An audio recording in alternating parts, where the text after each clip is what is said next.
అందరికీ నమస్కారం. Welcome to Telugu world. BRS అధినేత తన తండ్రి కేసీఆర్ కు అంతర్గతంగా రాసిన లేఖ ఎలా బయటకు వచ్చిందో తనకు తెలియదని ఎమ్మెల్సీ కవిత అంటున్నారు. అమెరికా నుంచి వచ్చిన ఆమె హైదరాబాద్ విమానాశ్రయంలో మీడియాతో మాట్లాడారు. అయితే గతంలో కూడా అంతర్గతంగా అధినేతకు లేఖలు రాసి ఫీడ్బ్యాక్ తీసుకున్నట్లుగా చెప్పారు. అయితే కొడుకు ఆదిత్య గ్రాడ్యుయేషన్ సెరమనీ పూర్తి చేసుకొని అమెరికా నుంచి వచ్చేలోపు తాను రాసిన లేఖ లీక్ అయిందంటున్నారు ఎమ్మెల్సీ కవిత. అది 2 వారాల క్రితం రాసిన లేఖగా చెప్పుకొచ్చారు. అయితే గతంలో తన అభిప్రాయాలను కూడా లేఖల ద్వారానే తండ్రి కేసీఆర్ కు తెలియజేసేదానని కవిత వివరించింది.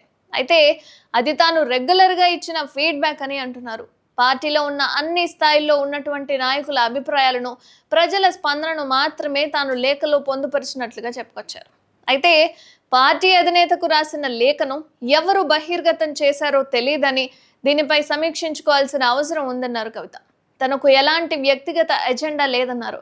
కేసీఆర్ దేవుడు, కానీ ఆయన చుట్టూ కొన్ని దయ్యాలున్నాయన్నారు. ఇక తన నాయకుడు కేసీఆర్ అని, ఆయన మార్గదర్శకంలోనే ముందుకు వెళ్తానని చెప్పుకొచ్చారు కవిత.